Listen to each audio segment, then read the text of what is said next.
ചിരി ഒന്ന് കറക്റ്റ് ചെയ്ത് തരാമോ എന്ന് ചോദിച്ച് കോൺഫിഡൻസ് കുറവുള്ള ആളുകൾ വന്നിട്ട് നമ്മളതൊക്കെ കറക്റ്റ് ചെയ്തിട്ട് തിരിച്ചു പോകുമ്പോൾ ഉള്ള അവരുടെ കോൺഫിഡൻസ് കാണുമ്പോൾ ഉള്ള ഒരു സാറ്റിസ്ഫാക്ഷൻ അത് വളരെ ഗ്രേറ്റ് ആണ്. ലക്ഷങ്ങളുടെ സാലറിയുള്ള ഒരു ജോലിയൊക്കെ കിട്ടി. അങ്ങനെയാണ് നമ്മൾ പ്രതീക്ഷിച്ച് വരുന്നത്. പക്ഷെ ലക്ഷ്യങ്ങളൊന്നും കിട്ടിയില്ല. എൻ്റെ ഫസ്റ്റ് സാലറി 10,000 രൂപയായിരുന്നു. 10,000 രൂപയിലായിരുന്നു. എൻ്റെ ഫാദറിന് മൈസ്തീനിയ ഗ്രാവിസ് അല്ലെങ്കിൽ ബച്ചൻ ഡിസീസ് എന്ന് പറയും. ഒരു ഓട്ടോ ഇമ്മ്യൂൺ ഡിസീസാണ്. ബച്ചൻ ഡിസീസ് എന്ന് പറയുന്നത് അമിതാഭ് ബച്ചനും ഉള്ള ഒരു ഡിസീസ് ആയതുകൊണ്ട് കൂടുതൽ ആളുകൾക്ക് അത് മനസ്സിലാവുമായിരിക്കും. കുഞ്ഞു കുട്ടികളിലൊക്കെ പലപ്പോഴും കണ്ടുവരുന്ന ഒരു സ്വഭാവമാണ് വാ തുറന്ന് പിടിച്ചിട്ട് ഇങ്ങനെ ഉറങ്ങുക. എന്താണ് അതിൻ്റെ ഒരു കാരണം? എന്തായിരിക്കും ശരിക്കും? എനിക്ക് 2 കുട്ടികളാണുള്ളത്. ഒരാൾ 2 വയസ്സും ഒരാൾ 2 മാസവും പ്രായമാണുള്ളത്. ഞാൻ ഇപ്പോഴും എൻ്റെ പോസ്റ്റ്മോർട്ടം ഫേസിൽ കൂടെ കടന്നു പോയിക്കൊണ്ടിരിക്കുകയാണ്. എൻ്റെ കുട്ടീനെ ചൂസ് ചെയ്യണോ കരിയറിനെ ചൂസ് ചെയ്യണോ എന്നൊരു ഓപ്ഷൻ ഉണ്ടെന്നുണ്ടെങ്കിൽ ഐ വുഡ് സേ ഞാൻ 2ഉം ചൂസ് ചെയ്യും. ഞാൻ എൻ്റെ ഹസ്ബൻഡിനോട് പറയായിരുന്നു, നമുക്ക് ഓർത്തോ പേഷ്യൻസ് ഒരു 100 പേരൊക്കെ ഒരു വർഷം കൊണ്ടൊക്കെ ആവുകയാണെങ്കിൽ നല്ലതായിരിക്കും. And we reach 200+ ortho patients in that year itself.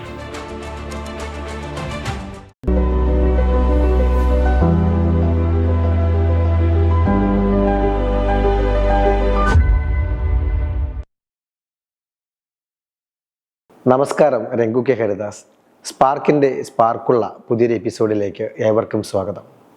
ഫേസ്കോ എന്ന് പറയുന്ന ബ്രാൻഡിൻ്റെ സാരഥി സൂസനാണ് ഇന്ന് നമ്മളോടൊപ്പം ഉള്ളത്. ഒട്ടനവധി വിശേഷങ്ങൾ പങ്കുവയ്ക്കാനുണ്ട്.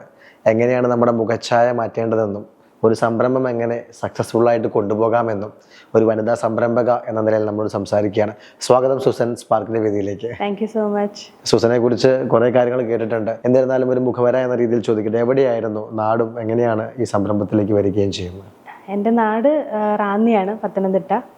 ഇതിലേക്ക് വരുന്നത് എല്ലാവരെയും പോലെ എൻട്രൻസ് എക്സാംസ് ഒക്കെ എഴുതി BDS ഇനീഷ്യലി, അത് കഴിഞ്ഞ് പോസ്റ്റ് ഗ്രാജുവേഷൻ അങ്ങനെയാണ് വരുന്നത്. അപ്പോൾ നാട്ടിൽ തന്നെയായിരുന്നോ പഠിച്ചതെല്ലാം? ഞാനൊരു 8th വരെ സൗദിയിലായിരുന്നു. ഫാദർ പ്രവാസിയായിരുന്നു. പിന്നീട് നാട്ടിലേക്ക് വന്ന് നാട്ടിലാണ് ബാക്കി പഠിച്ചത്. ഫാദർ പ്രവാസിയാണ്. പത്തനംതിട്ടക്കാരുടെ പ്രധാന വരുമാന മാർഗമാണ് പ്രവാസം. അപ്പോൾ എന്ത് ജോലിയായിരുന്നു ഫാദറിന്? ഫാദർ അവിടെ ഒരു സ്കഫോൾഡിംഗ് കമ്പനിയുടെ അഡ്മിനിസ്ട്രേറ്റർ ആയിരുന്നു. അപ്പോൾ അവിടെ നിന്ന് സൂസൻ ഒറ്റയ്ക്ക് റാന്നിയിലേക്ക് വന്നു? ഞാൻ ആദ്യം ഒറ്റയ്ക്ക് വന്നു. ഗ്രാൻഡ് പാരൻസിൻ്റെ കൂടെ ആയിരുന്നു കുറച്ച് നാൾ. പിന്നീട് പാരൻസും കൂടെ വന്നു. പഠിക്കാൻ പഠിക്കുകയായിരുന്നോ? അത്യാവശ്യം കുഴപ്പമില്ലായിരുന്നു. അപ്പോൾ ബേസിക് പഠനത്തിന് ശേഷം പിന്നെ എങ്ങോട്ട് പോയി? ബേസിക് പഠനത്തിന് ശേഷം എനിക്ക് BDSനോടൊരു ഇൻട്രസ്റ്റ് ഉണ്ടായിരുന്നു. അങ്ങനെ എൻട്രൻസ് എക്സാംസ് എഴുതി BDS ജോയിൻ ചെയ്തു. അവിടെ ഞാൻ ചെങ്കൽപ്പേട്ട്, തമിഴ്നാട്ടിലാണ് BDS പഠിച്ചത്. BDS ചെങ്കൽപ്പേട്ടിൽ നിന്ന് പഠിച്ചു. അതിനുശേഷം എന്താ ചെയ്തത്? അതിനുശേഷം നമ്മൾ BDS തന്നെ ഒരു കടമ്പ ഉണ്ടല്ലോ, 5 years ഓഫ് ലോങ് കോഴ്സാണ്. സോ അതിൽ തന്നെ ഒരു one of the most toughest courses എന്ന് പറയാം. നമ്മൾ വിചാരിക്കാതെ ഒരു വളരെ സിമ്പിൾ ആയിട്ടുള്ള ഒരു കോഴ്സ് ആണെന്ന്. പക്ഷേ ഈ മെഡിസിൻ, ഡെന്റിസ്റ്റ്, ഇത് കേൾക്കുമ്പോൾ 5 വർഷം കൊണ്ട് തന്നെ പാസ്സായോ 6 വർഷം എടുത്ത? മെഡിസിനും ഡെന്റൽ മെറ്റീരിയൽസ് എല്ലാം ഉണ്ട്. പിന്നെ നമുക്കൊരു ഹാർഷ് ട്രെയിനിങ് ഉണ്ട്. ഒരു വായുടെ നമ്മൾ ചെറിയൊരു ഭാഗത്ത് മാത്രമാണല്ലോ വർക്ക് ചെയ്യുന്നത്. അപ്പോൾ അതിലേക്ക് നമ്മളൊരു ട്രെയിൻ ചെയ്തെടുക്കുന്ന ഒരു പ്രോസസ്സും കൂടെ ആണല്ലോ. സോ അപ്പോൾ അതിൽ എനിക്ക് നല്ലൊരു പാഷൻ ഫീൽ ചെയ്തു. അപ്പോൾ പഠിച്ചിറങ്ങി കഴിഞ്ഞിട്ട് നേരെ വർക്ക് ചെയ്യാനായിട്ടായിരുന്നു നാട്ടിലെത്തി. ഞാൻ പിന്നെ ജോലിക്ക് പോയി. ജോലിക്ക് പോയി. എവിടെ പോയി? ഞാൻ തിരിച്ച് നാട്ടിലെത്തി. അവിടെ അടുത്തൊരു ഡെന്റൽ ക്ലിനിക്കിൽ ജോലിക്ക്. ചെങ്കൽപ്പേട്ടോടൊക്കെ ഇവിടെ പറഞ്ഞു? ചെങ്കൽപ്പേട്ടിനോട് ഇവിടെ പറഞ്ഞിട്ട് 5 വർഷത്തെ മാസത്തിന് ശേഷം അവിടെ ജോലി ഒന്നും നോക്കിയില്ല? ഇല്ല, എങ്ങനെയെങ്കിലും നാട്ടിൽ വന്നാൽ മതി. നാട്ടിൽ വന്നു. പിന്നെ നാട്ടിലാണ് ഞാൻ പിന്നെ ജോലി. എങ്ങനെയുണ്ടായിരുന്നു ഈ BDS ഒക്കെ 5 വർഷം കഷ്ടപ്പെട്ട് പഠിച്ച് ലക്ഷങ്ങളുടെ സാലറിയുള്ള ഒരു ജോലിയൊക്കെ കിട്ടി? അങ്ങനെയാണ് നമ്മൾ പ്രതീക്ഷിച്ച് വരുന്നത്. പക്ഷെ ലക്ഷ്യങ്ങളൊന്നും കിട്ടിയില്ല. എൻ്റെ ഫസ്റ്റ് സാലറി 10,000 രൂപയായിരുന്നു. 10,000 രൂപയിലായിരുന്നു. BDS ഒക്കെ കഴിഞ്ഞാൽ 10,000 രൂപ കിട്ടുള്ളൂ. നമ്മൾ വിചാരിക്കും ഒരു പ്രൊഫഷണൽ കോഴ്സ് 10,000 രൂപ കുറവാണെന്നല്ല ഞാൻ പറയുന്നത്. ഒരു പ്രൊഫഷണൽ കോഴ്സും ഇത്രയും ഒരു ടഫ് കോഴ്സൊക്കെ പഠിച്ചിട്ട് വരുമ്പോൾ നമ്മൾ എക്സ്പെക്ട് ചെയ്യുന്നത് അതിൽ കൂടുതലായിരുന്നു. പക്ഷേ എനിക്ക് കിട്ടിയ എക്സ്പോഷർ വളരെ വലുതായിരുന്നു. അപ്പോൾ ഒരു സാലറിയേക്കാളും കൂടുതൽ എനിക്ക് അവിടെ ഒരുപാട് പേഷ്യൻസിനായിട്ട് മിങ്കിൾ ചെയ്യാൻ പറ്റി. എങ്ങനെയാണ് ഒരു ട്രീറ്റ്മെൻറ്റ് നടക്കുന്നത്, ഒരു കോളേജിൻ്റെ ഒരു അറ്റ്മോസ്ഫിയറിൽ നിന്ന് ഒരു ക്ലിനിക്കിൽ വന്നു കഴിയുമ്പോൾ എങ്ങനെ ഡീൽ ചെയ്യണം എന്നറിഞ്ഞു. പിന്നെ എനിക്കിപ്പോൾ ഉള്ള എൻ്റെ ഒരു പ്രൊഫഷൻ, എൻ്റെ ഒരു ഡിപ്പാർട്ട്മെൻറ്റ് ഓർത്തഡോണ്ടിക്സിനോടൊരു പാഷൻ തോന്നിയതും അപ്പോഴാണ്. അവിടെ വെച്ചിട്ടാണ്. ഒരു തമാശയ്ക്ക് ചോദിച്ചോട്ടെ, ഈ ആദ്യത്തെ ശമ്പളം 10,000 രൂപയാണല്ലോ. ഈ 10,000 രൂപ എന്ത് ചെയ്തു? അത് ഫസ്റ്റ് സാലറി ഞാൻ ഫാദറിന് കൊടുത്തു. അത് കഴിഞ്ഞിട്ടോ? അത് ഫാദറിന്റെ കയ്യിൽ കൊടുത്തു. പിന്നെ കൊടുത്തിട്ടില്ല. പിന്നെ കൊടുത്തിട്ടില്ല. പിന്നൊക്കെ 10,000 രൂപ പിന്നെ നമുക്ക് ഒരുപാടൊന്നും ചെയ്യാനില്ലാത്തതുകൊണ്ട്. അതിനുശേഷം ഇവിടെ ജോലി ചെയ്തു, നന്നായി ജോലി ചെയ്തു, ആൾക്കാരൊക്കെ ആയിട്ട് പഠിച്ചു, ഇടപഴകി, എന്നിട്ട് നേരെ ഒരു ക്ലിനിക്ക് സ്റ്റാർട്ട് ചെയ്തു. ഇല്ല, നമ്മൾ ആ ടൈമിൽ എന്തായാലും നമുക്കൊരു 10,000 രൂപയിൽ ഒരു ഫ്യൂച്ചർ ബിൽഡ് ചെയ്യാൻ പറ്റില്ല എന്നറിയായിരുന്നു. പിന്നെ നമ്മൾ ആഗ്രഹിക്കുന്ന രീതിയിൽ ഒരു ലൈഫ് ലീഡ് ചെയ്യണമെങ്കിൽ എനിവേസ് നമ്മൾ ഫിനാൻഷ്യലി സ്റ്റേബിൾ ആവണം. എൻ്റെ മുന്നിൽ അപ്പോൾ 3 ഒബ്ജക്റ്റീവ്സ് ഓപ്ഷൻസ് ആയിരുന്നു ഉണ്ടായിരുന്നത്. ഈ 3 ഓപ്ഷൻസ് എന്താണെന്ന് വെച്ചാൽ, 1 PG പോവുക, 2 ക്ലിനിക്ക് ഇടുക, അല്ലെങ്കിൽ ഡെന്റിസ്ട്രിയെ വിട്ടിട്ട് വേറെ ഏതെങ്കിലും ഒരു വെൽ പെയ്ഡ് ജോബിലേക്ക് സ്വിച്ച് ചെയ്യുക. കൊള്ളാവുന്ന ഒരു പണി നോക്കുക. കൊള്ളാവുന്ന പണിയാണ് ഇതും, പക്ഷേ വേറൊരു കാശ് കിട്ടുന്ന പണി നോക്കുക. പക്ഷെ എനിക്ക് ഡെന്റിസ്ട്രിനോട് നല്ല പാഷൻ ഉണ്ടായിരുന്നതുകൊണ്ട് അത് മനസ്സിന് തോന്നിയില്ല അങ്ങനെ പോകാനായിട്ട്. സോ ഡെന്റൽ ക്ലിനിക്ക് സ്റ്റാർട്ട് ചെയ്യണമെന്നുണ്ടെങ്കിലും PGനോടുള്ളൊരു പാഷൻ കാരണം ഞാൻ PG ട്രൈ ചെയ്യാമെന്ന് വിചാരിച്ചു. അതും ഒരു ഡിഫിക്കൾട്ട് ടാസ്ക് ആണ്. കാരണം നമ്മുടെ നാട്ടിൽ ഒരു ജനറൽ കാറ്റഗറി ഉള്ള ഒരാൾക്ക് പോസ്റ്റ് ഗ്രാജുവേറ്റിൽ നല്ലൊരു സീറ്റ് കിട്ടുക എന്ന് പറഞ്ഞാൽ സീറ്റ്സും ലെസ്സാണ്, ഇറ്റ്സ് നിയർ ടു ഇമ്പോസിബിൾ ആണ്. എങ്കിലും ഞാൻ ട്രൈ ചെയ്തു. ഫസ്റ്റ് ടൈം ഞാൻ ട്രൈ ചെയ്തപ്പോൾ എനിക്ക് കിട്ടിയില്ല. എങ്കിലും ഞാൻ സെക്കൻഡ് ടൈം അഗൈൻ ട്രൈ ചെയ്തു. എനിക്ക് എൻ്റെ ഇഷ്ട ഡിപ്പാർട്ട്മെന്റ് തന്നെ അപ്പോൾ കിട്ടി. എവിടെയാണ് പഠിച്ചത്? ഞാൻ കർണാടക ഹസനിലാണ് പഠിച്ചത്. ഹസനിലാണ്. ചെങ്കൽപ്പേട്ടയുടെ ചൂടിൽ നിന്നും കർണാടകയുടെ തണുപ്പിലേക്ക്. യെസ്, അത് ഞാൻ ആഗ്രഹിച്ചൊരു കാര്യമാണ്. ചൂടുള്ളൊരു സ്ഥലത്ത് പഠിച്ച സമയത്ത് തണുപ്പുള്ളൊരു സ്ഥലമായിരുന്നെങ്കിൽ അങ്ങനെ തന്നെ എനിക്ക്. അവിടെ എത്ര വർഷം? PG was 3 years. 3 വർഷമായിരുന്നു. 3 വർഷമാണ് പോസ്റ്റ് ഗ്രാജുവേഷൻ പഠിച്ചത്. വീണ്ടും മൊത്തത്തിൽ പറഞ്ഞാൽ ഒരു നിയർ ടു 10 years നമ്മൾ സ്റ്റഡീസിന് വേണ്ടി തന്നെ മാറ്റി വെക്കുന്നുണ്ടായിരുന്നു. കൂടെയുള്ള ഫ്രണ്ട്സൊക്കെ ആ സമയത്ത് ഏൺ ചെയ്യാൻ തുടങ്ങി. ഫാമിലിയൊക്കെ സ്റ്റാർട്ട് ചെയ്യുമ്പോഴും നമ്മൾ പഠിച്ചുകൊണ്ടിരിക്കാന്ന് അത് ഒരുപാട് വെളുത്തത് കേൾക്കേണ്ടി വന്നിട്ടുണ്ട്. എങ്കിലും അത് പാരൻസിന്റെ ഒരു സപ്പോർട്ട് ഉണ്ടായിരുന്നു. എങ്കിലും ഒരു സ്ട്രെസ്ഫുൾ ടൈമാണ്. നമ്മൾ ആഗ്രഹിക്കുന്ന ഒരു ജീവിതം കിട്ടുമോ എന്നുള്ളൊരു ഇത് കിട്ടാൻ വേണ്ടിയിട്ടാണല്ലോ. അപ്പൊ ആ സമയത്ത് കല്യാണം കഴിഞ്ഞിട്ടുണ്ടായിരുന്നോ? ഇല്ല, ഞാൻ ആ സമയത്ത് കല്യാണം കഴിഞ്ഞിട്ടില്ലായിരുന്നു. PG പഠിച്ചുകൊണ്ടിരിക്കുന്ന സമയത്താണ് ഞാൻ മാരീഡ് ആവുന്നത്. PG വീട്ടുകാർ കല്യാണം കഴിപ്പിച്ചോ? മാട്രിമോണി ത്രൂ ആയിരുന്നു, അറേഞ്ച്ഡ് മാരേജ് ആയിരുന്നു. പക്ഷെ ഞങ്ങൾ അറേഞ്ച് ചെയ്തു എന്നേ ഉള്ളൂ. നിങ്ങൾ തന്നെ അറേഞ്ച് ചെയ്തു? ഞങ്ങൾ തന്നെ അറേഞ്ച് ചെയ്തു. മാട്രിമോണി വഴി കണ്ടു, അങ്ങോട്ടും ഇങ്ങോട്ടും കണ്ടു. പിന്നെ പ്രേമിച്ചൊന്നുമില്ല ഇതിന്റെ ഇടയ്ക്ക്? ഞങ്ങൾ ആക്ച്വലി സംസാരിച്ച് തുടങ്ങിയപ്പോൾ തന്നെ ഞങ്ങൾക്ക് മനസ്സിലായി. എൻ്റെ ഹസ്ബൻഡും ഡെന്റിസ്റ്റ് തന്നെയാണ്. അപ്പോൾ ആള് ഒരു റെപ്യൂട്ടഡ് മെഡിക്കൽ കോളേജിൽ വർക്ക് ചെയ്തിട്ട് പിന്നീട് ക്ലിനിക്ക് സ്റ്റാർട്ട് ചെയ്തിട്ടുണ്ടായിരുന്നു. സംസാരിച്ച് തുടങ്ങിയപ്പോൾ തന്നെ നമുക്ക് ഡെന്റിസ്ട്രിക്ക് ഒരു പാഷൻ ഉണ്ടെന്നുള്ളത് മനസ്സിലായി. ഞങ്ങൾ ഫസ്റ്റ് സംസാരിച്ചപ്പോൾ തന്നെ ഒരു കണ്ടിന്യൂസ് ലോങ് അവേഴ്സ് ഡെന്റിസ്ട്രീനെ പറ്റി തന്നെ. പല്ലുകളുടെ സംരക്ഷണമായിരുന്നു അത് ഒരു പക്ഷേ പുറത്തുനിന്ന് ഒരാൾ നോക്കുമ്പോൾ അത് ഇവർക്കിത് ബോറിംഗ് ആയിട്ടുള്ള സബ്ജക്റ്റ് ആണല്ലോ എന്ന് തോന്നി. പക്ഷെ ഒരേപോലെ പാഷനുള്ള 2 പേര് സംസാരിക്കുമ്പോൾ അത് ഞങ്ങൾക്ക് ഭയങ്കര ഇൻട്രസ്റ്റിംഗ് ആയിരുന്നു. അപ്പോഴേ നമ്മളൊന്ന് ഉറപ്പിച്ചു, കെട്ടുവാണെങ്കിൽ ഇദ്ദേഹത്തെ തന്നെ കെട്ടിയേക്ക്.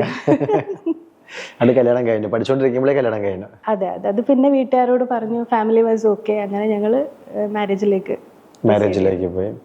അപ്പോൾ ആളുടെ നാട് കോലഞ്ചേരിയാണ്. അതെ. അപ്പോൾ കോലഞ്ചേരിയിലേക്ക് കല്യാണം കഴിഞ്ഞ് വന്നു. അതെ, കോലഞ്ചേരിയിലേക്ക് പോസ്റ്റ് ഗ്രാജുവേഷൻ കഴിഞ്ഞിട്ട് ഞാൻ കോലഞ്ചേരിയിലേക്കാണ് വന്നത്. കല്യാണം കഴിഞ്ഞിട്ട് വീണ്ടും പഠിക്കാൻ പോയി? വീണ്ടും ഒരു സെക്കൻഡ് ഇയറിലായിരുന്നു മാരേജ്. 1 year more പഠിക്കാൻ പോയി. പിന്നീട് കോലഞ്ചേരിക്ക് തിരിച്ചു വന്നു. എന്ത് ചെയ്തു? ഈ കോലഞ്ചേരിയിലെ ജീവിതവുമായി പൊരുത്തപ്പെടാൻ എന്തൊക്കെ കാര്യങ്ങളിലേക്കാണ് പിന്നീട് പോകുന്നത്?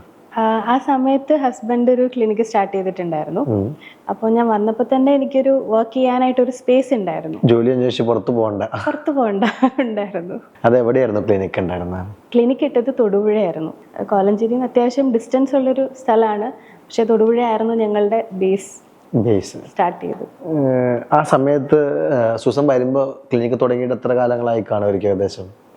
ഞാൻ ഒരു 2020-21 ഞാൻ വരുന്നത്. ക്ലിനിക്ക് തുടങ്ങിയത് ഒരു 2017-18 ആ ഒരു ടൈമിലായിരുന്നു. ആ ഒരു കാലഘട്ടത്തിലാണ് തുടങ്ങിയത്. അപ്പൊ എങ്ങനെ ഉണ്ടായിരുന്നു ക്ലിനിക്കിന്റെ ഒരു അവസ്ഥ?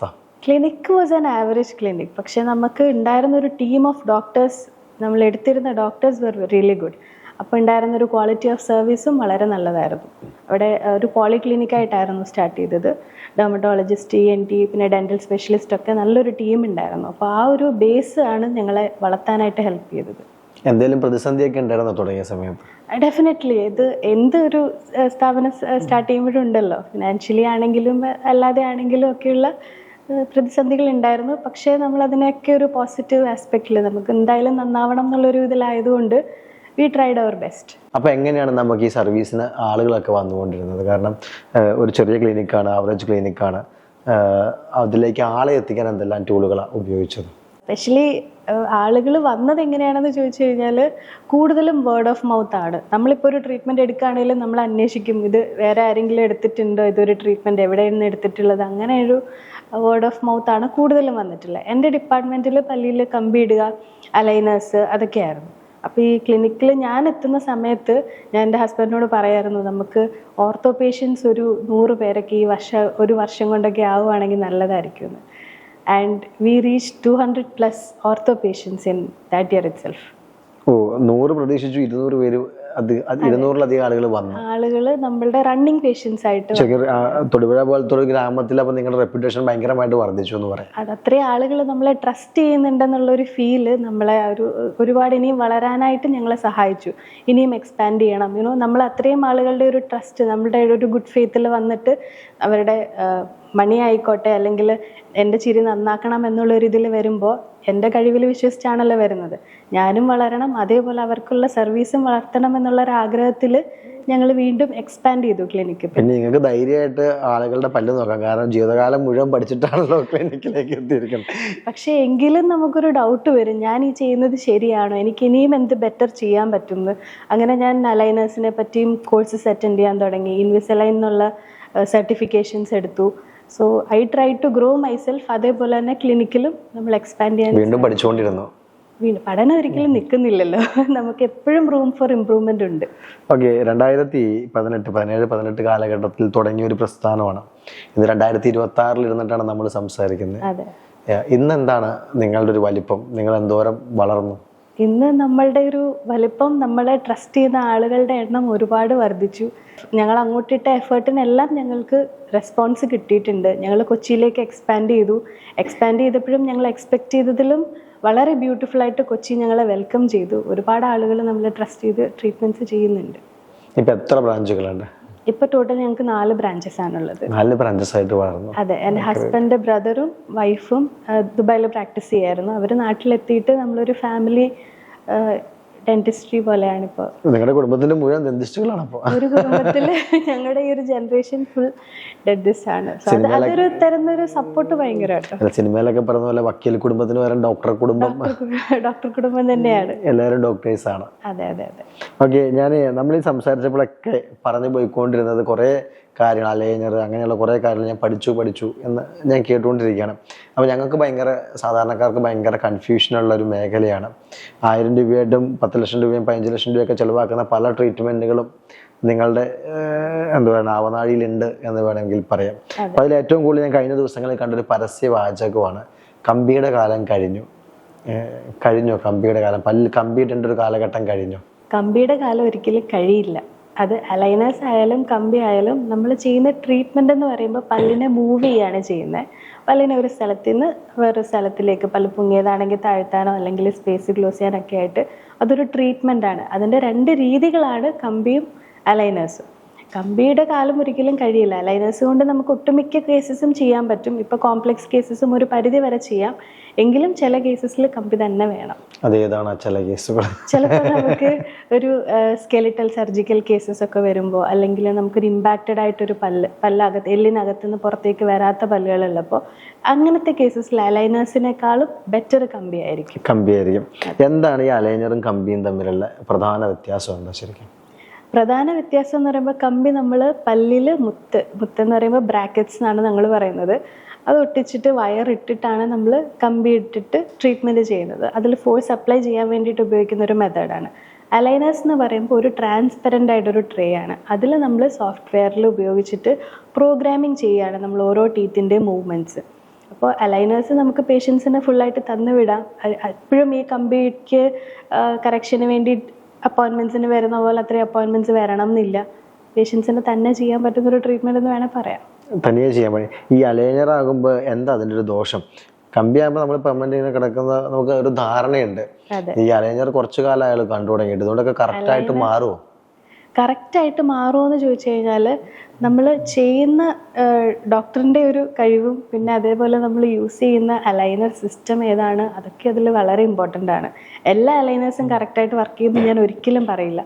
ഒരു പ്രോപ്പർ സ്പെഷ്യലിസ്റ്റിൻ്റെ അണ്ടറിൽ പ്രോപ്പർ പ്ലാനിങ് ചെയ്യുന്ന അലൈനേഴ്സ് നന്നായിട്ട് വർക്ക് ചെയ്യും. അപ്പോൾ അതിൻ്റെ ദോഷം എന്താ? ദോഷം, മെയിനായിട്ടുള്ള ദോഷം എന്ന് പറയുമ്പോൾ നമ്മളിത് പേഷ്യൻസിന് കൊടുത്തു വിടുകയാണല്ലോ. നിങ്ങളത് പ്രോപ്പറായിട്ട് യൂസ് ചെയ്യുന്നുണ്ടോ എന്നുള്ളത് മാത്രമാണ് അതിലൊരു ബിഗ് പ്രോബ്ലം ആയിട്ട് വരുന്നത്. കറക്റ്റായിട്ട് ഡിസിപ്ലിൻഡ് ആയിട്ട് നിങ്ങൾ യൂസ് ചെയ്യുകയാണെങ്കിൽ ഡെഫിനറ്റ്ലി അതിൽ നമ്മുടെ ഈ ക്യാമറ കൈകാര്യം ചെയ്യുന്ന സഫാൻ എപ്പോഴും പല്ലിൻ്റെ ഉള്ളിൽ നിന്ന് ഒരു അലൈനർ എടുത്തിട്ട് പോക്കറ്റിലിട്ട് വെക്കണേ, ഒരു കവറിലിട്ട് ഒരു പെട്ടിലിട്ട് വെക്കണേ ഞാൻ കാണാറുണ്ട്. ഇവരെ പോലുള്ള ആൾക്കാരൊക്കെ ഇത് ഫുൾ ടൈം ഊരി കൈ പിടിക്കുന്ന ഞാൻ കാണാറുണ്ട്. അപ്പം അങ്ങനെയുള്ളൊരു പ്രശ്നമാണ് ഉണ്ട് എന്ന് പറയുന്നത്. അതെ, അലൈനേഴ്സ് നമുക്ക് വായിലൊരു 20 to 22 hours വായിൽ ഇട്ടുകൊണ്ടിരുന്നാൽ മാത്രമാണ് നമുക്ക് ആ ഒരു പർട്ടിക്കുലർ ടൈമിൽ റിസൾട്ട് കിട്ടുള്ളൂ. അപ്പം അതിൽ ഉഴപ്പ് കാണിച്ചു കഴിഞ്ഞാൽ അതിൻ്റെ റിസൾട്ടിൽ ചിലപ്പോൾ ഒരു വ്യത്യാസമുണ്ട്. അങ്ങനെയുള്ള ഒരു കമ്പി ഇടുന്നത് തന്നെയാണ് നല്ലത്. അങ്ങനെ ഞാൻ പറയില്ല. കമ്പി ഇടുന്നതിനെ വെച്ച് നോക്കുമ്പോൾ അലൈനേഴ്സിൽ ഒരുപാട് അഡ്വാൻറ്റേജുകളുണ്ട്. പ്രോപ്പറായിട്ട് യൂസ് ചെയ്യണം എന്നുള്ളത് മാത്രം, അത് മാത്രമുള്ള പ്രശ്നം, അത് മാത്രമേ ഉള്ളൂ. പിന്നെ കമ്പി ഇടുന്ന ആൾക്കാരിൽ നമ്മൾ പലപ്പോഴും കാണാറുണ്ട് ആ ഭാഗത്ത് ചൊല്ലി വരിക അല്ലെങ്കിൽ എന്തെങ്കിലും അഴുക്കരിക്കുക, അത് വൃത്തിയില്ലായ്മയൊക്കെ പലരുടെ ഭാഗത്തും ഫീൽ ചെയ്യാറുണ്ട്. ഇതെങ്ങനെ നമുക്ക് കമ്പി ഇടുമ്പോൾ എന്തൊക്കെ കാര്യങ്ങൾ ശ്രദ്ധിച്ചാൽ നമുക്കതൊക്കെ മാറ്റിയെടുക്കാൻ പറ്റും? ഈ പറഞ്ഞ പോലെ മെയിനായിട്ട് ശ്രദ്ധിക്കേണ്ടത് വൃത്തിയായിട്ട് സൂക്ഷിക്കണം. കമ്പി കൂടി വായിലിരിക്കുന്ന സമയത്ത് ഫുഡൊക്കെ ഈ പറയുന്ന പോലെ കയറിയിരിക്കാനുള്ള ചാൻസസ് ഉണ്ട്. അപ്പോൾ പ്രോപ്പറായിട്ട് ബ്രഷിങ് ചെയ്യുക, ഫ്ലോസിങ് ചെയ്യുക, ഇടയ്ക്കിടയ്ക്ക് കേടുകൾ ഉണ്ടോ എന്നുള്ളത് നോക്കുക, ഉണ്ടെങ്കിൽ അത് ഫില്ലിങ് ചെയ്യാനുള്ള കാര്യങ്ങൾ നോക്കുക. അതാണ് മെയിനായിട്ട് ചെയ്യേണ്ടത്. പിന്നെ ഡോക്ടർ പറയുന്ന പോലെ അപ്പോയിൻമെൻറ്റ്സിന് കറക്റ്റായിട്ട് വരിക. ഒത്തിരി ഹാർഡായിട്ടുള്ള ഫുഡ്സൊക്കെ കഴിക്കുമ്പോൾ ചെറിയ പീസാക്കി കഴിക്കാൻ ശ്രദ്ധിക്കുക. ഒത്തിരി ഇങ്ങനെ കട്ടിയുള്ള സാധനങ്ങളൊക്കെ കടിച്ചിട്ട് കട്ടയൊക്കെ പൊട്ടിയിട്ടുണ്ടെങ്കിൽ പിന്നെ നമുക്ക് ട്രീറ്റ്മെന്റ് ഡിലേ വരും. ഓ, മനസ്സിലായി. ഇതുപോലെ അലൈനർ ഇടുമ്പോൾ എന്തൊക്കെ ശ്രദ്ധിക്കണം? ഒന്ന് 22 hours ഇടാൻ ശ്രദ്ധിക്കുക. 2 അലൈനേഴ്സ് ഇടുമ്പോൾ പ്രത്യേകം ശ്രദ്ധിക്കേണ്ട ഒരു കാര്യം, നമ്മൾ യൂസ് ചെയ്യുന്ന അലൈനർ സിസ്റ്റം പിന്നെ സെലക്ട് ചെയ്യുന്ന സ്പെഷ്യലിസ്റ്റും കറക്റ്റ് ആയിട്ടുള്ളതാണെന്ന് നോക്കുക. പിന്നീട് നമ്മൾ നോക്കേണ്ട കാര്യം എന്ന് പറഞ്ഞാൽ ഈ കമ്പി ഇടുമ്പോൾ റിവ്യൂ ഇടയ്ക്കിടയ്ക്ക് വരണമല്ലോ. അലൈനേഴ്സ് ആണെങ്കിൽ ചിലരെ വാങ്ങിച്ചിട്ട് അങ്ങ് പോവും, പിന്നെ തിരിച്ചൊരു വിവരം ഉണ്ടാവില്ല. അപ്പോൾ review is A very important factor. Review ഇത് ഈ അലൈനർ എന്ന് പറയുമ്പോൾ തന്നെ എല്ലാവരും പറയും ഇൻവിസിബിൾ അലൈനർ, കാണാൻ പറ്റാത്ത എന്തോ ഒരു ഐറ്റം പോലത്തെ ഒരു ഫീൽ ചെയ്യുന്നത്. എന്ത് ശരിക്കും കാണാൻ പറ്റാത്തതാണോ അലൈനർ? നമ്മൾ കമ്പി ഇടുന്ന ഒരു അപ്പിയറൻസ് വെച്ച് നോക്കുമ്പം ഡെഫിനറ്റ്ലി അലൈനേഴ്സ് കുറച്ച് ഇൻവിസിബിൾ ആണ്. പക്ഷെ നമ്മുടെ പല്ലിൽ എന്തോ ഒരു സാധനം ഇരിക്കുന്ന പോലെ നമുക്ക് എന്തായാലും അടുത്ത് വന്ന് നോക്കിയിട്ടുണ്ടെങ്കിൽ ഫീൽ ചെയ്യും. പിന്നെ അലൈനേഴ്സിൽ ചെറിയ ചെറിയ അറ്റാച്ച്മെൻറ്റ്സും ഉണ്ടാവും. അപ്പോൾ അടുത്ത് വന്നിട്ടുണ്ടെങ്കിൽ ചിലപ്പോൾ അതും വിസിബിൾ ആവാം. പിന്നെ നമുക്ക് അത്യാവശ്യം കാര്യങ്ങൾക്ക് വേണ്ടിയിട്ട് ഇത് റിമൂവ് ചെയ്ത് വെക്കാമല്ലോ. അപ്പോൾ അത് നമ്മളൊരു ട്രീറ്റ്മെൻറ്റ് അണ്ടർഗോ ചെയ്യുന്നില്ല എന്ന് കാണിക്കണമെന്നുള്ള ഒരാളാണെന്നുണ്ടെങ്കിൽ ഒരു ഫോട്ടോയ്ക്കോ അല്ലെങ്കിൽ മീഡിയയ്ക്കോ അങ്ങനെ എന്തെങ്കിലും അപ്പിയർ ചെയ്യണമെന്നുണ്ടെങ്കിൽ റിമൂവ് ചെയ്യാം. ഒരുപാട് നേരം വേറെ ചെയ്യരുതെന്നല്ല, പക്ഷെ അങ്ങനെ ഒരു ഓപ്ഷൻ ഉണ്ട്. രാത്രി കിടക്കുമ്പോഴും വെക്കണമെന്നുള്ളതാണ് 22 മണിക്കൂർ എന്ന് പറയുമ്പോൾ ഡെഫിനറ്റ്ലി രാത്രി കിടക്കുമ്പോഴും ഇൻക്ലൂഡഡ് ആണ്. അപ്പോൾ നമ്മൾ അലൈനറും കമ്പിയും തമ്മിലുള്ള പ്രധാനപ്പെട്ട പ്രശ്നങ്ങൾ പറഞ്ഞു. ഇനി അടുത്തായിട്ട് നമ്മൾ കുറേ കേൾക്കാറുണ്ട്. ഇപ്പം ഞാൻ പലപ്പോഴും പലരെ കാണുമ്പോഴും ഈ പല്ലിൻ്റെ മോണ പൂർണ്ണമായിട്ടും പൊങ്ങി വരിക, അല്ലെങ്കിൽ ഒരു ഷേപ്പില്ലാതെ ഇങ്ങനെ നിലതെറ്റിപ്പോവുക. അപ്പോൾ അങ്ങനെയുള്ള കാര്യങ്ങളൊക്കെയാണെങ്കിൽ എങ്ങനെയാണ് നമുക്ക് പരിഹരിക്കാൻ പറ്റുക? നമുക്ക് സ്കെലിറ്റൽ കറക്ഷൻസ് എന്നാണ് അതിൽ വരുന്നത്. ഡെന്റോഫേഷ്യൽ ഓർത്തോപീഡിക്സും കൂടെയാണ് എൻ്റെ ഒരു സ്പെഷ്യാലിറ്റി വരുന്നത്. അപ്പോൾ അതിലുള്ള കറക്ഷൻസ് നമുക്ക് ചെറിയ കുട്ടികളായിരിക്കുമ്പോൾ തന്നെ ചെയ്യുന്നതാണ് ഏറ്റവും ബെസ്റ്റ്. നമ്മൾ വളർന്നു വരുന്നൊരു സമയമുണ്ടല്ലോ, ഗ്രോത്ത് സ്പേർട്ട് എന്ന് പറയും. ഇപ്പോൾ കുട്ടികളിലാണെങ്കിൽ തന്നെ ഒരു 7 വയസ്സ് തൊട്ട് ഒരു 12 വയസ്സൊക്കെ വരെ 5 വർഷത്തെ ഒരു വളർച്ചയുടെ കാലഘട്ടം. കറക്റ്റ്. ആ ഒരു കാലഘട്ടം ഈ പ്രീ പ്യൂബർട്ടൽ ഗ്രോത്ത് സ്പേർട്ട് എന്നൊക്കെ, പ്യൂബർട്ടി ആവുന്നതിന് തൊട്ട് മുന്നേ നന്നായിട്ടൊരു വളർച്ചയുടെ ഒരു സമയമുണ്ട്. ആ ടൈമിലൊക്കെ എന്ന് പറയുമ്പോൾ വളരുന്നതിൻ്റെ കൂടെ തന്നെ നമുക്കൊന്ന് ഡയറക്റ്റ് ചെയ്ത് കൊടുക്കാൻ പറ്റും ഈ ഗ്രോത്തിനെ. അപ്പോൾ അങ്ങനത്തെ എല്ലുകളിൽ പല്ല് പൊങ്ങിയിട്ടുണ്ട്, അതിൻ്റെ കൂടെ മോണ പൊങ്ങിയിട്ടുണ്ട്, താടിയെല്ലാം മുന്നോട്ടോ പുറകോട്ടോ ഒക്കെ ആണെന്നുണ്ടെങ്കിൽ അതിൻ്റെ ഒക്കെ കറക്ഷൻസ് നമുക്ക് ആ ഒരു സമയത്ത് ചെയ്യാൻ പറ്റും. അപ്പോൾ സർജറി ഒന്നും വേണ്ട ആ കാലഘട്ടത്തിലാണെങ്കിൽ? ഒരു ടൈം കഴിഞ്ഞു, ഗ്രോത്ത് കഴിഞ്ഞിട്ടുണ്ടെങ്കിൽ നമുക്ക് സർജറി മാത്രമേ പറ്റുള്ളൂ. ഈ ഒരു ടൈമിലാണെങ്കിൽ നമുക്ക് സർജറി ഒന്നും വേണ്ട, വളരെ സിമ്പിൾ ആയിട്ടുള്ള കുറച്ച് അപ്ലയൻസസിൽ നമുക്ക് കറക്റ്റ് ചെയ്യാൻ പറ്റും, മാറ്റാൻ പറ്റും. മാറ്റാൻ പറ്റും. പല ഒരു 90% കേസസ് നമുക്ക് നല്ല റിസൾട്ട് കൊണ്ടുവരാൻ പറ്റും. പ്രായമാണ് ഏറ്റവും ഇമ്പോർട്ടൻ്റ് ആയിട്ടുള്ള ഘടകം ഇത്തരം വിഷയങ്ങളിൽ. അതെ, പെൺകുട്ടികൾക്കാണെന്നുണ്ടെങ്കിൽ ഈ പീരിയഡ്സ് ഒക്കെ ആവുന്നതിന് മുന്നേ ഉള്ള ഒരു സമയം. ആൺകുട്ടികൾക്കാണെങ്കിൽ കുറച്ചുകൂടി ഒരു ഗ്രോത്ത് ഉണ്ട് എങ്കിലും ഒരു 14-15 വയസ്സ് വരെയൊക്കെ കിട്ടിയേക്കാം. മാക്സിമം ഒരു 14 വയസ്സൊക്കെ വരെ. അതിന് മുന്നേ ആണെങ്കിൽ ഏറ്റവും ബെസ്റ്റ് ആയിട്ടുള്ള ടൈം. ഇത് പൊങ്ങുന്നുണ്ടോ, ഈ പല്ല് പൊങ്ങുന്നുണ്ടോ, അല്ലെങ്കിൽ ഇതിൽ നിരകളിൽ വ്യത്യാസമുണ്ടോ, അല്ലെങ്കിൽ ഈ പറഞ്ഞ ഒരു പ്രോബ്ലം ഉണ്ടോ എന്ന് പലർക്കും തിരിച്ചറിയാൻ പറ്റാറില്ല. അപ്പോൾ എന്താ ചെയ്യേണ്ടത് തിരിച്ചറിയാനായിട്ട്? ചെറിയ ചെറിയ വ്യത്യാസമാണെങ്കിൽ അറിയണമെന്ന് നിർബന്ധമില്ലല്ലോ, ഭാവിയിലല്ലേ അത് കൂടുതൽ പ്രശ്നമാകുള്ളൂ. ഡെഫിനറ്റ്ലി ഒരു 7 വയസ്സിൽ തന്നെ ഒരു കുട്ടീനെ ഒരു പാരന്റ്, ഒരു ഓർത്തഡോണ്ടിസ്റ്റിന്റെ കൺസൾട്ടേഷൻ കാണിക്കുന്നതാണ് ഏറ്റവും ബെസ്റ്റ്. നിങ്ങൾ അടുത്തുള്ള ഡെന്റൽ ക്ലിനിക്സിലൊക്കെ ഉണ്ടാവും. അപ്പോൾ ഒന്ന് കുട്ടീനെ ഒന്നുകൊണ്ട് കാണിക്കുകയാണെങ്കിൽ ദാറ്റ്സ് എ ബെസ്റ്റ്. ഇത് കറക്റ്റ് ചെയ്തില്ലെങ്കിൽ എന്തൊക്കെ പ്രശ്നങ്ങളുണ്ടാവും? പല്ല് പൊന്തി പെട്ടെന്ന് കാണുന്നതല്ലാണ്ട് വേറെ എന്തെങ്കിലും വിഷയങ്ങൾ ഉണ്ടാകും ഇതുമായി ബന്ധപ്പെട്ട്? ഒന്ന്, ഇത് കുട്ടികളുടെ കോൺഫിഡൻസിനെ ബാധിക്കുന്ന ഒരു കാര്യമാണ്. രണ്ടാമത്, ഈ ബൈറ്റ് നമ്മൾ കറക്റ്റ് ചെയ്തിട്ടില്ല എന്നുണ്ടെങ്കിൽ ചിലപ്പോൾ കുട്ടികൾ ചെരിഞ്ഞിട്ടോ മാറിയിട്ടൊക്കെ ആയിരിക്കും കടിക്കുന്നത്. അതൊരു ഇഷ്യൂ ആവാറുണ്ട്. താടിയിൽ ഒരുപാട് മുന്നോട്ടോ പുറകിലോട്ടോ ഒക്കെ ഇരിക്കുന്നവർക്ക് ബ്രീത്തിങ് ഡിഫിക്കൽട്ടീസ് വരാനുള്ള ചാൻസസ് ഉണ്ട്. അതൊക്കെയാണ് ഇതിൽ മെയിനായിട്ടുള്ള പ്രശ്നങ്ങൾ. ഈ ബ്രീത്തിങ് ഡിഫിക്കൽറ്റിനെ കുറിച്ച് പറയുമ്പോഴാണ് ഇപ്പം കുഞ്ഞു കുട്ടികളിലൊക്കെ പലപ്പോഴും കണ്ടുവരുന്നൊരു സ്വഭാവമാണ് വാ തുറന്ന് പിടിച്ചിട്ട് ഇങ്ങനെ ഉറങ്ങുക. ഇപ്പോൾ രാത്രി കിടക്കുമ്പോഴൊക്കെ വാ തുറന്ന് ശ്വാസം എടുക്കുന്നത്. ഇപ്പം എൻ്റെ കുട്ടിയും ഒരു സമയത്തൊക്കെ ഉണ്ടായിരുന്നു, ഇപ്പോൾ കുറച്ച് മാറി വരുന്നു. അപ്പോൾ എന്താണ് അതിൻ്റെ ഒരു കാരണം? എന്തായിരിക്കും ശരിക്കും? കുട്ടികളിൽ ചെറുപ്പത്തിൽ ചിലപ്പോൾ അഡിനോയിഡ്സ്, ടോൺസിൽസിൻ്റെ ഒക്കെ പ്രശ്നങ്ങൾ ഉണ്ടായിരിക്കാം. അപ്പോൾ അത് കാരണം അവർക്ക് അന്ന് ബ്രീത്തിങ് പ്രശ്നങ്ങൾ വന്നിട്ടുണ്ടെങ്കിലും മൗത്ത് ബ്രീത്തിങ് ഒരു ഹാബിറ്റായിട്ട് ഇരിക്കും. വായിക്കൂടെ ശ്വാസം വിട്ട് ശീലിച്ചിട്ട് അതൊരു ഹാബിറ്റായിട്ടിരിക്കും ചിലർക്ക്. അല്ലെങ്കിൽ നമുക്ക് അനാറ്റമിക്കലി മൂക്കിൽ എന്തെങ്കിലും ഒരു നേസൽ ബ്രീത്തിങ്ങിനൊരു ഒബ്സ്ട്രക്ഷൻ ഉണ്ടെങ്കിൽ അതും ഒരു കാരണമാണ്. അപ്പോൾ ഇതെന്താണ് കാരണം എന്നുള്ളത് കണ്ടുപിടിച്ചിട്ട് നമ്മൾ ഈ കുറച്ച് വളർന്ന് കഴിയുമ്പോഴത്തേക്കും ചിലപ്പോൾ ഈ അഡിനോയിഡ്സ്, ടോൺസിൽസ് ഒക്കെ ഒന്ന് ബെറ്റർ ആവും. പക്ഷേ ഈ ഹാബിറ്റ് മാത്രമാണെങ്കിൽ അതിനെ കറക്റ്റ് ചെയ്യാനായിട്ട് ഹാബിറ്റ് ബ്രേക്കിംഗ് അപ്ലയൻസസ് ഒക്കെ ഉണ്ട്. അപ്പോൾ അതൊക്കെ ഒരു ഡെന്റിസ്റ്റിന് ഹെൽപ്പ് ചെയ്യാൻ പറ്റുന്ന കാര്യങ്ങളാണ്. അതെനിക്ക് മനസ്സിലായി. പക്ഷേ ഈ വാ തുറന്ന് പിടിക്കുന്നതുകൊണ്ട് എന്താ ശരിക്കും പ്രശ്നം വരുന്നത്? പല്ലിത്തിരി പൊങ്ങും എന്നുള്ളതാണോ പ്രധാനമായിട്ടും വരുന്നൊരു പ്രശ്നം? നമ്മൾ വിചാരിക്കും അത് വളരെ സിമ്പിളായിട്ടൊരു കാര്യമല്ലേ, പല്ലിച്ചിരി പൊങ്ങിയാലും കുഴപ്പമില്ലെന്ന്. പക്ഷെ അങ്ങനെയല്ല. നമ്മുടെ ഹോൾ ഫേസിനെ അത് ചേഞ്ച് ചെയ്യും. അഡിനോയിഡ് ഫേഷ്യസ് എന്നാണ് നമ്മളൊരു മൗത്ത് ബ്രീത്തിങ് ഉള്ള കുട്ടികൾ വളർന്നു വരുമ്പോൾ ചിലപ്പോൾ കണ്ടുവരുന്നൊരു സിറ്റുവേഷൻ. അതൊരു കുട്ടി റൗണ്ട് ഫേസ് ഒക്കെ ആയിട്ടുള്ളൊരു കുട്ടി ചിലപ്പോൾ മുഖം നീണ്ടു വരും, കണ്ണൊക്കെ കുഴിഞ്ഞിട്ട് പല്ല് പൊങ്ങും. അതിൻ്റെ ഒരു കാരണം നമ്മൾ വായ അടച്ചിരിക്കുമ്പോൾ നമ്മുടെ ലിപ്സിൻ്റെയും ചീക്സിൻ്റെയും ഒക്കെ മസിൽസിൻ്റെ ഒരു പ്രഷർ ഉണ്ടല്ലോ, അത് നമ്മുടെ ഈ നാക്കിൻ്റെ പ്രഷറിനെ കൗൺട്രാക്ട് ചെയ്താണ് നിൽക്കുന്നത്. നമ്മൾ വായ തുറന്നിരിക്കുമ്പോൾ ആ പ്രഷർ ഇല്ല, ടങ് കൊടുക്കുന്ന ഒരു പ്രഷർ മാത്രമേ ഉള്ളൂ. അപ്പം നമ്മുടെ പാലറ്റിൻ്റെ സൈസ് ചേഞ്ച് ചെയ്യും, അതേപോലെ പല്ലുകളും മോണയൊക്കെ ചേഞ്ച് ആവും. അപ്പോൾ കൂർക്കം വലിക്കുമ്പോഴും ഈ പ്രശ്നം ഉണ്ടാവും? കൂർക്കം വലിക്കുന്നത് കൂടുതലും ഈ കുറച്ച് ഒബീസ് ആയിട്ടുള്ള ആളുകൾ, അല്ലെങ്കിൽ നമ്മുടെ നെക്കിലെ ഫാറ്റൊക്കെ കൂടുതലായിട്ടുള്ളപ്പോഴൊക്കെ ഒരു എയർവേ നാരോ ആയിട്ടൊക്കെ വരുമ്പോൾ ആ ഒരു സിറ്റുവേഷനിലാണ് കൂർക്കം വലിക്കുന്നത്. അപ്പോൾ അങ്ങനത്തെ സിറ്റുവേഷൻസിൽ ചിലപ്പോൾ അതൊരു എൻ്റെ ഒരു severe situation OSA, obstructive sleep apnoea എന്ന് പറയുന്നൊരു സിറ്റുവേഷൻ ആയിട്ട് വരെ മാറിയേക്കാം. അപ്പോൾ ഒരു ഡെന്റിസ്റ്റിന് അതിൽ എങ്ങനെ ഹെൽപ്പ് ചെയ്യാമെന്ന് ചോദിച്ചു കഴിഞ്ഞാൽ നമുക്ക് ഇതേപോലെ നമ്മുടെ താഴത്തെ താടിയെല്ലിനെ കുറച്ച് മുന്നോട്ട് നീക്കിയിട്ട് ടങ്ങിൻ്റെ പോസ്ചറിനെ മുന്നോട്ട് കൊണ്ടുവരാൻ പറ്റും. അപ്പോൾ ബ്രീത്തിങ് കുറച്ചുകൂടെ എളുപ്പമാവും. അതേപോലെ തന്നെ അതിൻ്റെ കൂടെ തന്നെ ബാക്കിയുള്ള ഒരു ENT കൺസൾട്ടേഷൻ വേണം, അതേപോലെ ബാക്കി എക്സസൈസസും ഈ ട്രീറ്റ്മെൻറ്റ് വേണം. പക്ഷേ ഒരു ഹെൽപ്ഫുൾ ആയിട്ടുള്ള രീതിയിൽ കുറച്ചധികം കറക്ഷൻസ് പേഷ്യൻറ്റിൻ്റെ ഭാഗത്തുനിന്നും വേണം. യെസ്, ഡെഫിനറ്റ്ലി അതും വേണം. അങ്ങനെ ഒരു ഡെന്റിസ്റ്റിനെ കൂടെ കണ്ടിട്ട് നമുക്കൊരു ഈസി ആയിട്ട് ഇതിനെ കറക്റ്റ് ചെയ്ത് കൊണ്ടുവരാൻ പറ്റും. പലപ്പോഴും പല ആൾക്കാർക്കും എന്ത് ചെയ്താലും ഈ വായിക്കുള്ളൊരു ദുർഗന്ധം മാറ്റാൻ പറ്റാത്ത, അല്ലെങ്കിൽ വായുനാറ്റം എന്നൊക്കെ പറയുന്നൊരു സാഹചര്യം ഉണ്ടാകാറുണ്ട്. ഇത് ഡെന്റിസ്ട്രിയുമായിട്ട് ബന്ധപ്പെട്ടിരിക്കുന്ന ഒരു ഘടകമാണോ? അതെ അതെ അതെ. അതെന്തുകൊണ്ടായിരിക്കാൻ വരുന്നത്? വായുനാറ്റത്തിന് ഞങ്ങൾ ഹാലിറ്റോസിസ് എന്നാണ് പറയുന്നത്. അത് പല കാരണങ്ങൾ കൊണ്ടാണ് ഉണ്ടാവുന്നത്. കേൾക്കാൻ സുന്ദരമായ പേര്. പല കാരണങ്ങളുണ്ട് ഈ ഹാലിറ്റോസിസ് വരാനായിട്ട്.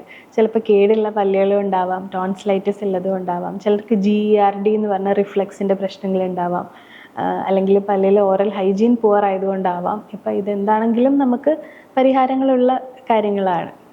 എന്താണെങ്കിലും നമുക്കത് പൂർണ്ണമായിട്ടും പരിഹരിച്ചെടുക്കാൻ സാധിക്കുന്നതാണ്.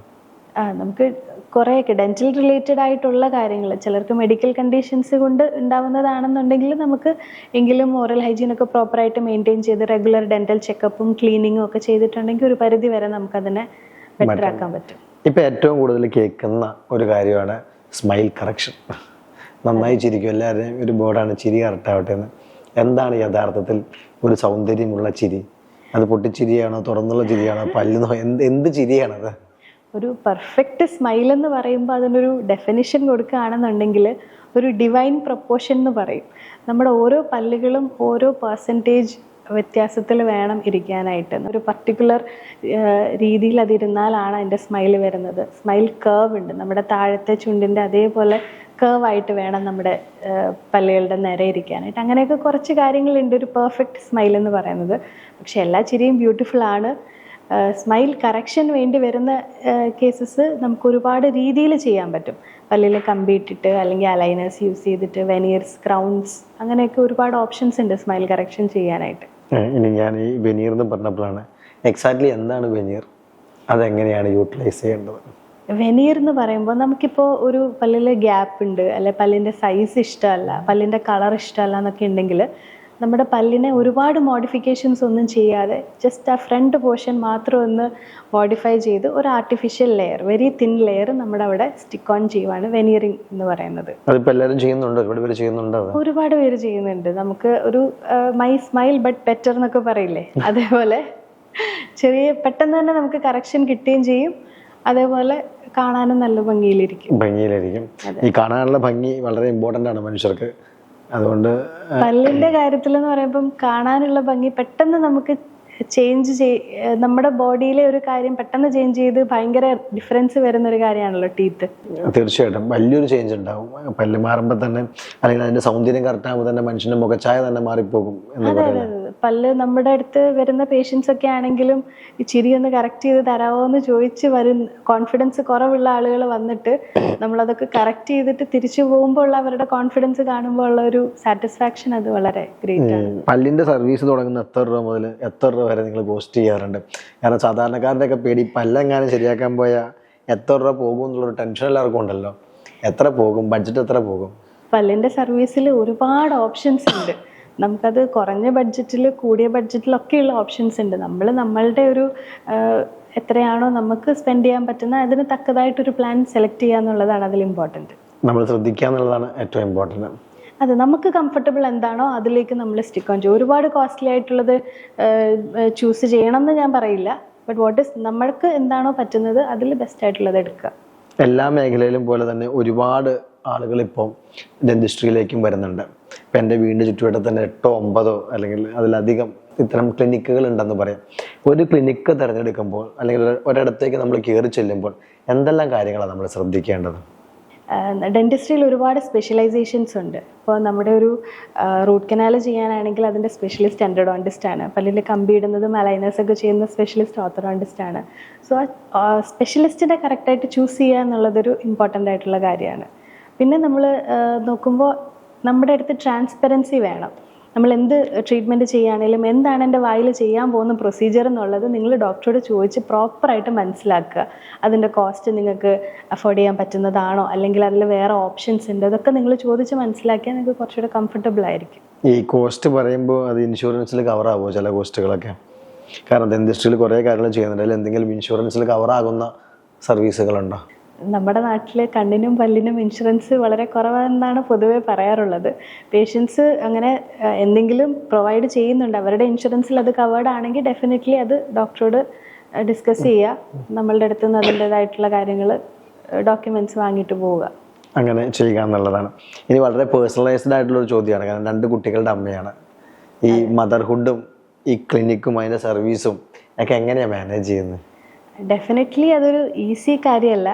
എനിക്ക് 2 കുട്ടികളാണുള്ളത്. ഒരാൾ 2 വയസ്സും ഒരാൾ 2 മാസവും പ്രായമാണുള്ളത്. ഞാൻ ഇപ്പോഴും എൻ്റെ പോസ്റ്റ്മോർട്ടം ഫേസിൽ കൂടെ കടന്നു പോയിക്കൊണ്ടിരിക്കുകയാണ്. പക്ഷേ എന്നാലും നമുക്ക് ഒരു വർക്കിംഗ് മദേഴ്സിനെ റിലേറ്റ് ചെയ്യാൻ പറ്റുമായിരിക്കും. നമുക്ക് നല്ല കരിയർ ഗ്രോത്ത് വേണമെന്നുണ്ടെങ്കിൽ നമുക്ക് ചൂസ് ചെയ്യാൻ പറ്റില്ല. എൻ്റെ കുട്ടീനെ ചൂസ് ചെയ്യണോ കരിയറിനെ ചൂസ് ചെയ്യണോ എന്നൊരു ഓപ്ഷൻ ഉണ്ടെന്നുണ്ടെങ്കിൽ ഐ വുഡ് സേ ഞാൻ 2ഉം ചൂസ് ചെയ്യും. കുട്ടികൾ വലുതാവുമ്പോൾ നിങ്ങൾക്ക് വേണ്ടി ഞാൻ എൻ്റെ കരിയർ മാറ്റി വെച്ചു എന്ന് പറയുന്നതിലും ഞാൻ 2ഉം ഒരുമിച്ച് കൊണ്ടുപോയി എന്ന് പറയാനാണ് എനിക്ക് ആഗ്രഹം. ഒരു സ്ത്രീക്ക് ഫിനാൻഷ്യൽ ഫ്രീഡം എത്രത്തോളം ഇമ്പോർട്ടൻ്റ് ആണ്? It's very important. ഓരോ ലേഡീസിനും അവരെ കൊണ്ട് പറ്റുന്ന രീതിയിൽ ഫിനാൻഷ്യലി റെസ്പോൺസിബിൾ ആയിട്ട് ഫിനാൻഷ്യൽ ഫ്രീഡം വേണം എന്നുള്ളത് തന്നെയാണ് എൻ്റെ ഒരു കാഴ്ചപ്പാട്. മാനേജ്മെന്റ് എങ്ങനെയാണ് സൂസൻ ചെയ്യുന്നത്?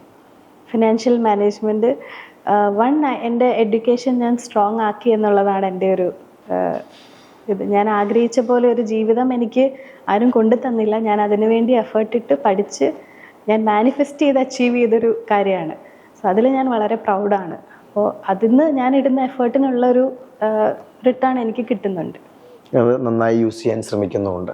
ഡെഫിനറ്റ്ലി. പിന്നെ പേഷ്യൻസിൻ്റെ അടുത്ത് നമ്മൾ ഡീൽ ചെയ്യുന്ന ഒരു പ്രൊഡക്റ്റോ കാര്യങ്ങളോ അല്ല, നമ്മളുടെ അടുത്ത് വെരി റിയൽ ആയിട്ട് ആളുകൾ വന്നിട്ട് നമ്മളെ ട്രസ്റ്റ് ചെയ്ത് അവരുടെ ചിരി, അവരുടെ ഹെൽത്ത് നമ്മളെ ട്രസ്റ്റ് ചെയ്ത് തരുമ്പോൾ അത് നമ്മൾ ആ ട്രസ്റ്റിന് തിരിച്ച് നമ്മൾ എഫേർട്ട് ഇടുക എന്നുള്ളതാണ് അതിൽ വരുന്നത്. ഇനി ജീവിതത്തിൽ എല്ലാവർക്കും ഒരു സന്തോഷകരമായ അല്ലെങ്കിൽ ഒരു അഭിമാനകരമായ നിമിഷം ഉണ്ടാകാറുണ്ട്. അതെ. എന്താണ്? ഫുൾ നെയിം സ്നേഹ സൂസൻ ഷാജി എന്നുള്ളതാണ്, എന്നാലും ഞാൻ സ്നേഹത്തോടെ സൂസൻ എന്ന് വിളിക്കണം. എന്താണ് സൂസൻ്റെ ഒരു അഭിമാനകരമായ നിമിഷം? എന്തായിരിക്കും ഒരു പ്രൗഡ് മൂമെന്റ്?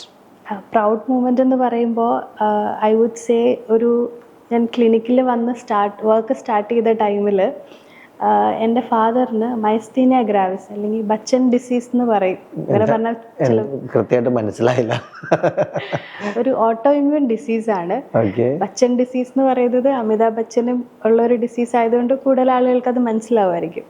അപ്പോൾ ആ ഒരു സിറ്റുവേഷൻ വന്നിട്ട് അത് ഡയഗ്നോസ് ചെയ്തിട്ടില്ലായിരുന്നു. കുറേ സിറ്റുവേഷൻ എന്ന് പറയുമ്പോൾ എന്താണ് അതിൻ്റെ ഒരു പ്രത്യേകത എന്ന് പറയുമ്പോൾ പപ്പയ്ക്ക് ഫസ്റ്റിൽ തന്നെ മസിൽസ് ഒന്നും മൂവ് ചെയ്യാൻ പറ്റുന്നില്ല, ഓരോ സാധനം പിക്കപ്പ് ചെയ്യാൻ പറ്റുന്നില്ല. നമുക്ക് കൺട്രോളിൽ നിൽക്കുന്ന മസിൽസ് ഉണ്ടല്ലോ, അതൊന്നും നമ്മുടെ കൺട്രോളിൽ നിൽക്കുന്നില്ല. ഇപ്പോൾ ഒരു ചെറിയ പാരാലിസിസ് പോലെ വരുന്നു, കഴുത്ത് നേരെ നിൽക്കുന്നില്ല. അങ്ങനെ അത് ഒരു ക്രൈസിസിലേക്ക് പോയപ്പോൾ ബ്രീത്ത് ചെയ്യുന്ന മസിൽസ് വരെയും വീക്കായി തുടങ്ങി. അപ്പോൾ ബ്രെത്ത് എടുക്കാൻ പറ്റാത്തൊരവസ്ഥയിൽ വെരി ക്രിട്ടിക്കലായിട്ട് വന്നിട്ടുണ്ടായിരുന്നു. അപ്പോൾ he was in ventilator for 55 days. 55 ദിവസം വെന്റിലേറ്ററിൽ കിടക്കേണ്ടി വന്നു. അതൊരു വളരെ സ്ട്രെസ്ഫുൾ ആയിട്ടൊരു ടൈമായിരുന്നു. നമുക്ക് ആളെ തിരിച്ച് കിട്ടുമോ എന്ന് പോലും ഒരു ഉറപ്പുമില്ല. അത് ഇങ്ങനെ ഒരു സിറ്റുവേഷൻ വന്നപ്പോൾ പ്ലാസ്മ ട്രാൻസ്ഫ്യൂഷനാണ് അതിൻ്റെ ഒരു ഫസ്റ്റ് ലൈൻ ഓഫ് തെറപ്പി എന്ന് പറയുന്നത്. അപ്പോൾ അതിന് വേണ്ടിയിട്ട് ഒരുപാട് unit, near to 40 units of ബ്ലഡിൽ നിന്ന് ആണ് നമ്മൾ പ്ലാസ്മ എടുത്ത് ട്രാൻസ്ഫ്യൂസ് ചെയ്തത്. പക്ഷെ അങ്ങനെ ചെയ്തപ്പോൾ തന്നെ നമ്മൾ സ്റ്റീറോയിഡ്സ്, ഈ ഒരു ഇമ്മ്യൂൺ കണ്ടീഷനെ സപ്രസ് ചെയ്യാനായിട്ട് സ്റ്റീറോയിഡ്സ് എടുക്കുന്നുണ്ടായിരുന്നു. അപ്പോൾ ഇമ്മ്യൂണിറ്റി വളരെ ലോ ആയിട്ട് സെപ്സിസ് എന്ന് പറഞ്ഞാൽ very high level of infection ആയി. അങ്ങനെ വളരെ സിവിയർ ആയിട്ടൊരു ക്രിട്ടിക്കൽ കണ്ടീഷനിലൂടെ കടന്നു പോകേണ്ടി വന്നിട്ടുണ്ട്. ആ ഒരു ടൈമിൽ എനിക്ക് അത്യാവശ്യം നല്ല രീതിയിൽ തിരക്കുകളും കൺസൾട്ടേഷനും ഒക്കെ ആയ സമയത്ത് എല്ലാം ഞാൻ ഓൺ ഹോൾഡ് വെച്ചിട്ട് ഫാദറിൻ്റെ കൂടെ നിൽക്കാൻ പറ്റിയത് എനിക്കൊരു വളരെ പ്രൗഡായിട്ടുള്ള മൂമെൻ്റ് ആണ്. അതിനെനിക്ക് സപ്പോർട്ട് കംപ്ലീറ്റ്ലി തന്നത് എൻ്റെ ഹസ്ബൻഡാണ്. എൻ്റെ എല്ലാ കാര്യങ്ങളും മാനേജ് ചെയ്തത് ഹസ്ബൻഡാണ്. So I am proud and happy. ആ സമയത്ത് പൂർണ്ണമായിട്ടും ഓഫീസ് ഒഴിവാക്കി അച്ഛൻ്റെ കൂടെ നിന്നു. പലപ്പോഴും പല മക്കളും അച്ഛനെ അമ്മേനെയൊക്കെ ഉപേക്ഷിച്ചിട്ട് പോകുന്നൊരു കാലഘട്ടത്തിലാണത് ജീവിതത്തിൽ ഏറ്റവും പ്രൗഡായിട്ട് നിമിഷമാണെന്ന് അഭിമാനത്തോടെ തന്നെ സൂസന് പറയാൻ സാധിക്കും. ഡെഫിനറ്റ്ലി. ഞാനിവിടെ ഈ ഒരു പ്രൊഫഷൻ എടുക്കാനും എൻ്റെ ഒരു ഡ്രീം ലൈഫിലേക്ക് വരാൻ എന്നെ ഹെൽപ്പ് ചെയ്തത് അതിൽ ഒരു വലിയൊരു പാർട്ട് എൻ്റെ ഫാദർ തന്നെയാണ്. തീർച്ചയായിട്ടും. ഇന്ന് നമ്മളോട് ഒട്ടനവധി വിശേഷങ്ങൾ നമ്മൾ പങ്കുവെച്ചു. ഒരുപാട് കാര്യങ്ങൾ നമുക്ക് പറയാൻ പറ്റി. വളരെ ഇൻഫോർമേറ്റീവായിട്ട് പറയാൻ പറ്റി. അതുപോലെ വളരെ രസകരമായൊരു അഭിമുഖമായിട്ട് എനിക്ക് തന്നെ തോന്നി. അപ്പോൾ ഇനിയും ഫേസ്കോ ഒരുപാട് ഉയരങ്ങളിലേക്ക് എത്തട്ടെ. നിങ്ങളുടെ ജീവിതത്തിൽ നിങ്ങൾ സ്വപ്നം കാണുന്ന ഒരുപാട് കാര്യങ്ങളുണ്ടാകും. അതെല്ലാം അച്ചീവ് ചെയ്യാൻ സാധിക്കട്ടെ എന്നാഗ്രഹിക്കുകയാണ്. മുന്നോട്ടുള്ള എല്ലാ യാത്രയിലും സംരംഭവും സ്പാർക്കും ഞാനും അന്നയൊക്കെ നിങ്ങളുടെ കൂടെ ഉണ്ടാകും. നമുക്ക് വീണ്ടും കണ്ടുമുട്ടാം. ഇവിടെ വന്ന് ഇത്ര നേരം സ്പെൻഡ് ചെയ്തതിൽ വളരെ സന്തോഷം. വളരെ സന്തോഷം. Thank you so much.